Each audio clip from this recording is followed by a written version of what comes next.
We've decided to restructure the client relations department. Olivia, today will be your last day. The words hung in the air of the sleek conference room like an unwelcome odor.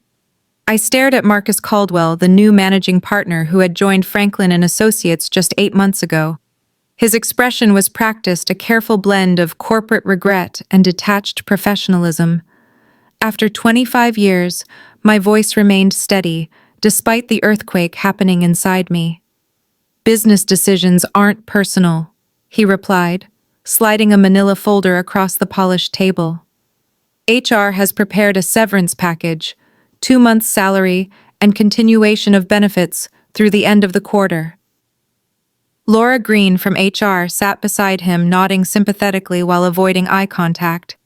"The necessary downside affects several departments," she added. "This isn't a reflection on your performance." Wasn't it, though? At 58, I was the oldest employee in client relations. My salary was commensurate with my experience that had helped build Franklin and Associates from a scrappy legal consulting firm into an industry leader. "Does Richard know about this?" I asked, referring to Richard Morgan, the founding partner who had personally hired me 25 years ago. Marcus's jaw tightened. All partners were consulted on restructuring decisions. An obvious non-answer. Richard had been in London for the past 3 weeks negotiating our expansion into the European market. "Best of luck in your future endeavors," Marcus concluded with a smile that never reached his eyes. "Security will escort you to clear out your desk. Standard protocol." I'd helped write that protocol 12 years ago. My name is Olivia Bennett, and until 10 minutes ago, I was the Senior Director of Client Relations at Franklin and Associates, one of Boston's premier legal consulting firms. I devoted my career to building relationships with our clients, understanding their needs, anticipating their concerns, and ensuring they felt valued beyond the billable hours. In an industry where firms were often seen as interchangeable, I'd made sure our clients saw us as irreplaceable.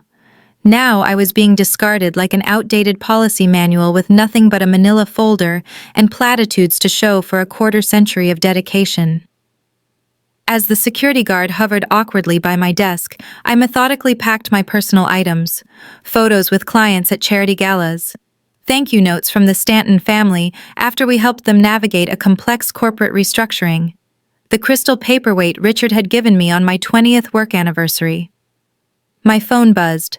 A text from Catherine Blake, CEO of Blake Healthcare, our largest client. "Olivia heard troubling rumors about changes at FNA. Our quarterly review is next week. Call me ASAP." I looked up to see Marcus watching from his office, already on the phone. No doubt spinning damage control. What he didn't know, what none of them seemed to understand, was that client relationships couldn't be transferred in a memo or reassigned in a database. They were built on trust, consistency, and personal connection. And I had just been severed from 25 years' worth of those connections. I joined Franklin and Associates in 1998, when we occupied half a floor in a modest office building and had exactly 17 clients. Richard Morgan was 42, then bursting with ambition and determined to create a different kind of consulting firm. One where client satisfaction genuinely mattered more than billable hours. "Numbers are the language of business, Olivia," he told me during my interview. "But relationships are its heart. Anyone can crunch numbers. Not everyone can build trust." Over the years, I'd embodied that philosophy. While others chased promotions through high-profile projects and office politics, I focused on becoming indispensable to our clients. I remembered their children's names and college choices. I knew which clients wanted detailed technical explanations and which preferred big-picture summaries. I tracked company milestones, leadership changes, and strategic pivots so we could anticipate their needs rather than merely respond to them. "You're the relationship architect," Richard had said at my 20th anniversary celebration. "You've built the foundation that supports everything we do."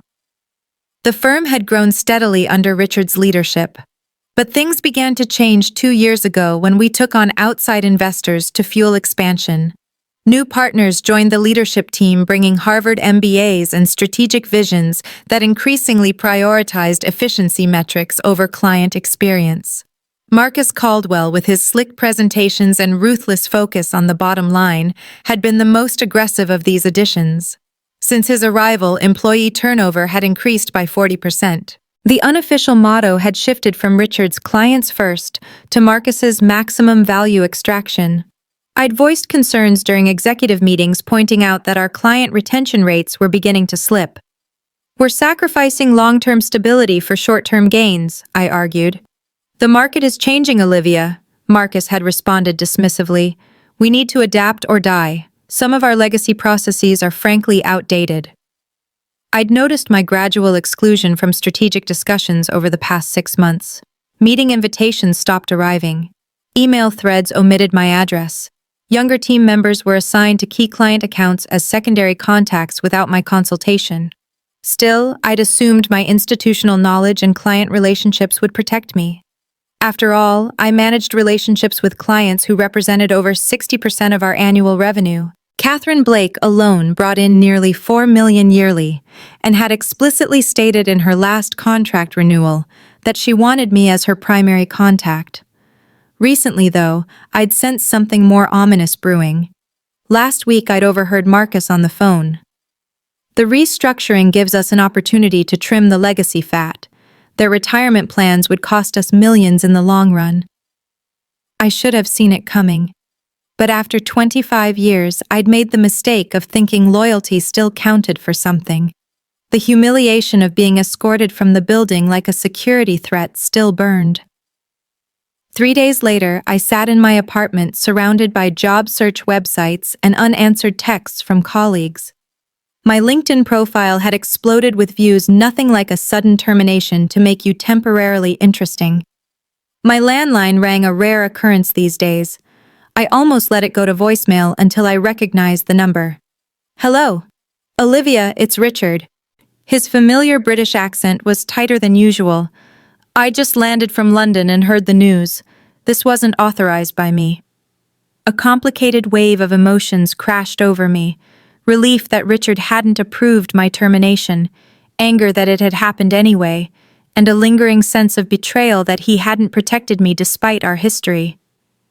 "Well, it happened regardless," I replied, keeping my voice neutral. "Marcus said all partners were consulted." "I was deliberately sidelined," Richard said, his frustration evident. "They waited until I was overseas dealing with the EU regulatory issues. The executive committee pushed it through on an emergency approval basis, citing immediate necessity to improve quarterly projections before our investor meeting." 25 years, Richard. I deserved better than a 10-minute meeting and a security escort." "You deserved much better," he agreed. "I want to make this right. What if I bring you back? We can call it a misunderstanding, a communication error." "It's not that simple," I interrupted. "Marcus made it crystal clear that I'm considered dispensable." Legacy fat was the term I heard him use. The silence on the other end told me Richard understood the significance of what I was saying. In the corporate world, being undermined by leadership was a death sentence to effectiveness. There was no coming back from that, not really. "I'm sorry, Olivia. Truly, this company was built on the relationships you nurtured." "And how are those relationships being maintained now that I'm gone?" I asked. Another pause. "Marcus assigned your accounts to the junior partners. Hannah Doyle is handling Blake Healthcare." I couldn't suppress a dry laugh. Catherine Blake had openly clashed with Hannah during a strategy session last year, finding her approach too aggressive and impersonal. Good luck with that. After hanging up, I stared at my phone as it began to light up with notifications. Clients were reaching out, not just Catherine, but Peter from Whitman Pharmaceuticals, Rachel from Summit Financial, the entire executive team at Westridge Manufacturing. Word was spreading about my departure. I hadn't reached out to any of them. I was too professional to badmouth my former employer regardless of how they treated me. But clients talk to each other. They belong to the same industry groups, sit on the same boards, attend the same conferences. My doorbell rang. A courier handed me a thick envelope. Inside was a formal letter from Victoria Hayes, the most sought-after headhunter in Boston's consulting world, along with a handwritten note. Heard what happened at FNA. Several firms would value your client portfolio. Dinner tomorrow. I set the letter down thinking about Marcus's smug face as he terminated me. I wasn't going to sabotage Franklin and Associates. I didn't need to. They had already done that themselves. The next morning my phone rang at 7:38 a.m. Catherine Blake never wasted time with pleasantries. "Tell me you're not actually gone," she demanded without preamble. "I'm afraid I am," I replied, pouring my coffee. "Restructuring, they called it." Catherine snapped. "I've worked exclusively with you for 12 years. Hannah Doyle emailed me yesterday, introducing herself as my new relationship manager. That girl tried to explain my own business model to me last year." I chose my words carefully. Franklin and Associates is making strategic changes. I'm sure they believe they're acting in the best interest of their clients. "Don't give me the corporate line, Olivia. We've known each other too long." Catherine paused. "Where are you going next?" "I haven't decided yet." "Well, decide quickly. Our contract with FNA is up for renewal in 60 days. I'd prefer to follow you." This was the moment I should have said something reassuring about Franklin and Associates, about the quality of their work remaining consistent despite personnel changes. That's what professionalism dictated. Instead, I said, "I appreciate your confidence, Catherine. Let me explore my options and get back to you by noon." I'd received similar calls from 5 other major clients. By dinner time, that number had risen to 11. I hadn't solicited any of them. I hadn't needed to. Victoria Hayes met me at an upscale restaurant in Back Bay, her sharp eyes assessing me over reading glasses. "You're the talk of the industry right now," she said after ordering. "Marcus Caldwell made a catastrophic mistake." "Perhaps," I said, non-committal. She laughed. "Always diplomatic. That's part of your appeal." She slid a folder across the table. "3 firms want to meet with you. 2 are creating a special position specifically to bring you and your client relationships on board." I glanced at the compensation figures and nearly choked on my water. They were offering almost double my previous salary. "They're not just paying for your expertise," Victoria explained, reading my expression. "They're paying for your little black book." The irony wasn't lost on me. After being discarded as too expensive by Franklin and Associates, I was now worth twice as much to their competitors. I wondered if Marcus had considered this possibility in his cost-cutting calculations. The next morning, Richard called again. "I need to see you," he said, sounding uncharacteristically agitated. "Can you come to the office?" "I don't think that's appropriate given the circumstances." "Then lunch. The Harvest. 1 p.m. Please, Olivia. Things are happening that you should know about." Curiosity got the better of me. At precisely 1 p.m., I walked into the Harvest to find Richard already seated, looking haggard. "Thank you for coming," he said, relief evident in his voice. "I've been trying to fix this situation, but Marcus is blocking me at every turn. He's convinced the board that your termination was necessary for modernizing our approach." "And the clients?" I asked. "How are they responding to this modernization?" Richard winced. "Not well. Catherine Blake has demanded a meeting with the entire executive team. Peter from Whitman is reviewing their options. 3 smaller clients have already given notice." I sipped my water, saying nothing. "Here's what I'm proposing," Richard continued, leaning forward. "I create a new position, Chief Client Officer, reporting directly to me. Bypassing Marcus entirely, better compensation, more autonomy." It sounded perfect. Exactly what I would have wanted a week ago. Too perfect. I studied Richard's expression and saw something beyond concern. Fear. "What aren't you telling me, Richard?" He hesitated, then said, "Marcus has a plan to push me into early retirement. He's been consolidating power, building alliances with the newer partners.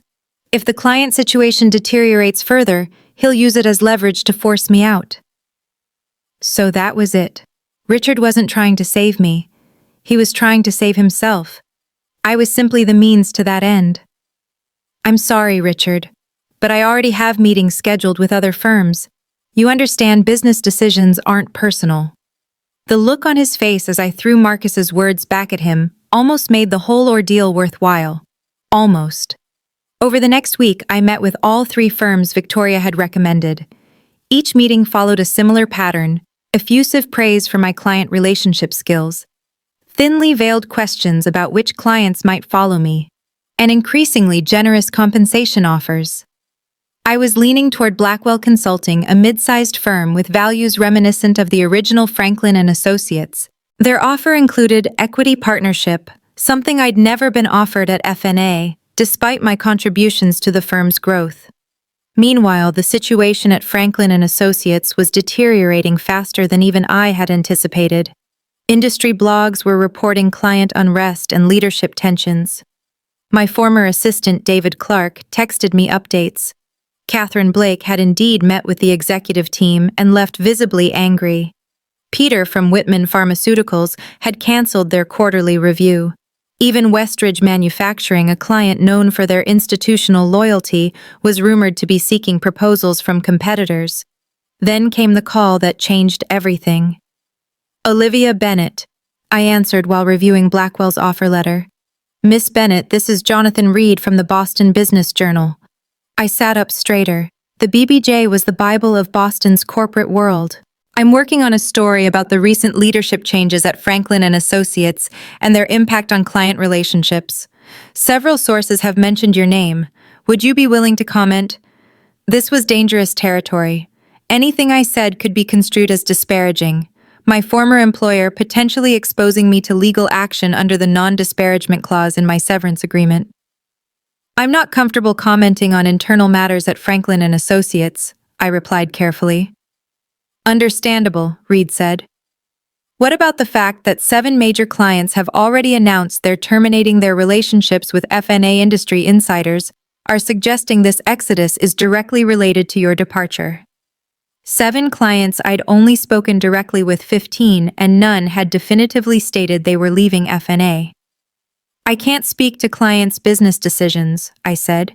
Many factors go into selecting consulting partners. Of course.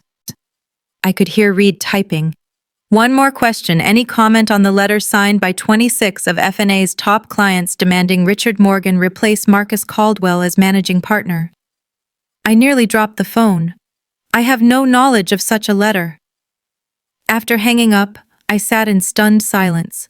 26 clients. An organized demand to replace Marcus. I hadn't orchestrated any of this. My phone buzzed with a text from David. Emergency all-hands meeting called for tomorrow morning. Partners flying in from everywhere. Marcus looks like he's about to have a stroke. An hour later, Richard called. Did you organize this client revolt? He demanded without preamble. I've done nothing, Richard. I haven't solicited a single client. Then how do you explain this? He sounded desperate. 70% of our client base is threatening to leave. The board is in panic mode. Investors are demanding answers I don't have. Perhaps they value relationship continuity more than cost-cutting efficiency, I suggested. This isn't a joke, Olivia. 25 years of building this firm, and it could collapse in 25 days. There was a bitter satisfaction in hearing the panic in Richard's voice, the same Richard who had failed to protect me after 25 years of loyalty.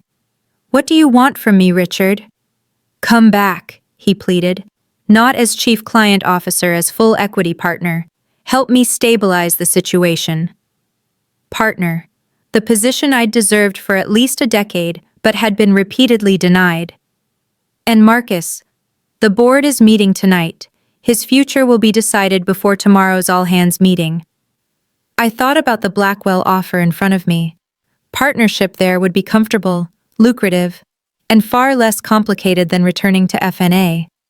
But I'd built those client relationships over 25 years. They were in many ways my life's work. I need to think about it, I said finally. I'll give you my answer in the morning. Sleep eluded me that night. I paced my apartment weighing my options while the digital clock ticked toward morning. Returning to Franklin and Associates would mean facing the colleagues who had watched my humiliating exit in silence. It would mean navigating the political aftermath of Marcus's apparent downfall, a downfall I hadn't engineered, but would certainly be blamed for. The firm's culture had been deteriorating for years. One leadership change wouldn't fix that overnight. On the other hand, Blackwell offered a fresh start. New colleagues, new culture, new opportunities. The compensation and partnership were generous. I could bring willing clients with me and build something vibrant. By 6:00 a.m., I'd made my decision. I called Victoria Hayes, knowing she'd be awake. "I'm going with Blackwell," I told her. "Smart choice," she replied. "I'll let them know. They'll be thrilled." "There's something else I need from them," I added, explaining my condition. Victoria listened, then laughed. "Ruthless, Olivia, I love it. I'll present it to them this morning." At 8:45 a.m., I walked into Franklin and Associates for the first time since my termination. The receptionist's eyes widened. "Miss Bennett, are you here for the all-hands meeting?" "I am. Richard is expecting me." The conference room was packed when I arrived. Partners who normally attended virtually had flown in from across the country. Junior staff crowded along the walls. Richard stood at the front, flanked by board members. Marcus was conspicuously absent.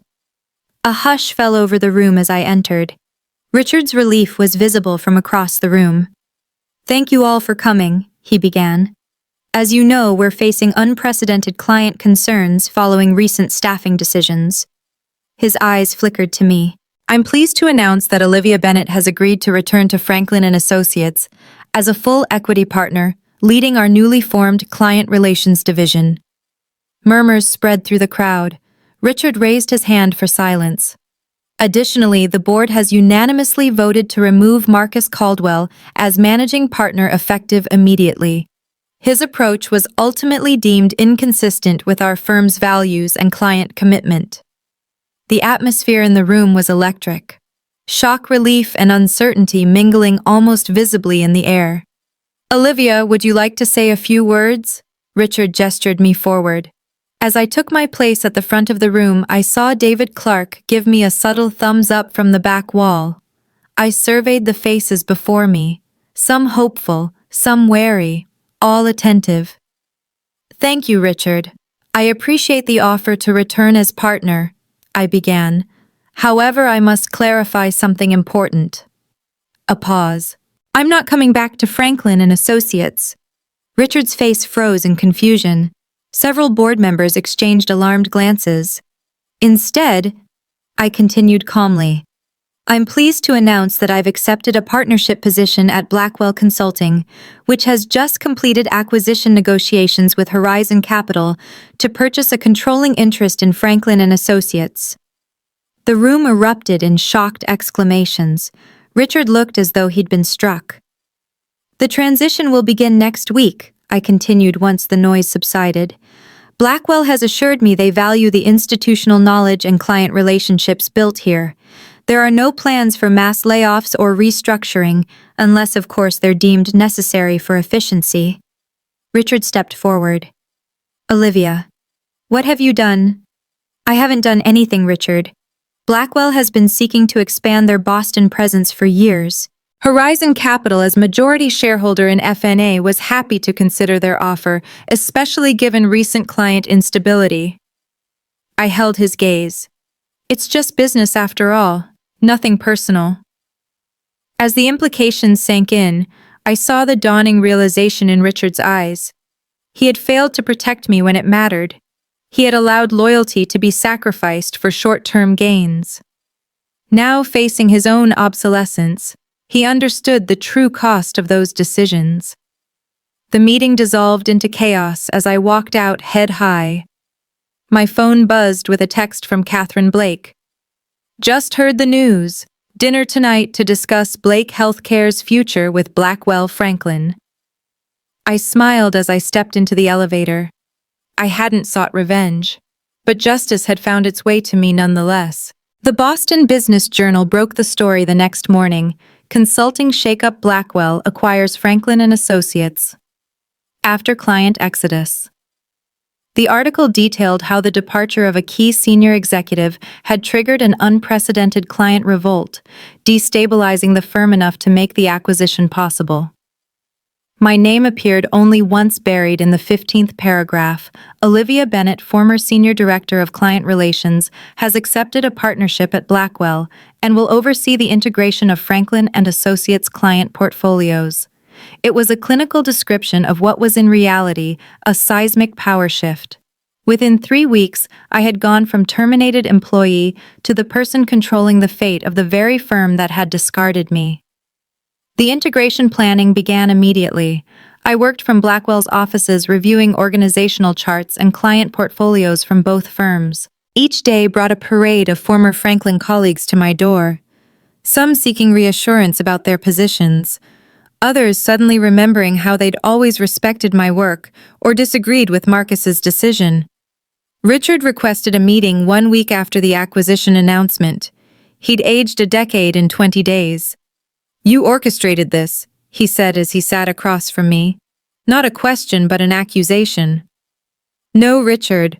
I simply recognized my own value even when you didn't." "Marcus was a symptom, not the cause," I interrupted. "You allowed the firm's culture to change. You prioritized growth over relationships. You forgot the principles you founded the company on. And now you control it all," he said bitterly. "Not control, Richard. Influence. There's a difference one you used to understand." I slid a document across the desk. "Blackwell is offering you a 3-year consulting position. Advisory only. No management responsibilities. It's generous considering the circumstances." He stared at the paper, then at me. "And if I refuse, then you walk away with nothing but your ownership payout. Your choice." 6 months after the acquisition, Blackwell Franklin Consulting occupied 2 floors of a gleaming downtown tower. The integration had been smoother than anyone anticipated, partly because I'd insisted on retaining most of Franklin's staff knowing their value, even when others hadn't. Marcus had landed at a smaller firm, his reputation tarnished by the spectacular collapse he'd triggered. Richard had accepted the consulting role, though our interactions remained strictly professional. The wound of betrayal, his failure to protect me after 25 years, would never fully heal. In my corner office, I reviewed the quarterly numbers with a satisfaction I'd never allowed myself to show publicly. Client retention through the transition had exceeded 95%. The 3 clients who'd left during the initial exodus had already returned. Our combined revenues were up 23% year over year. My assistant knocked and entered. "Ms. Blake is here for your lunch." Catherine Blake strode in, elegant as always in a tailored suit. "Congratulations on the quarterly results," she said. "The industry is still talking about the most elegant corporate takeover they've seen in decades." I smiled. "It wasn't a takeover, it was a market correction." "Call it what you want," Catherine laughed. "You proved what I've always known. In professional services, the relationships are the real asset. Everything else is just infrastructure." As we headed to lunch, I reflected on the journey of the past 6 months. I hadn't sought revenge when Franklin and Associates terminated me. I hadn't needed to. The firm had failed to recognize that their true value wasn't in their systems, or strategies, or even their brand. It was in the human connections that made clients feel understood, valued, and prioritized. By severing me without understanding what I represented, they had orchestrated their own downfall. And in doing so, they had inadvertently launched me into a position I'd earned through 25 years of dedication. Sometimes justice doesn't require action. Sometimes it simply requires patience and the quiet confidence of knowing your own worth.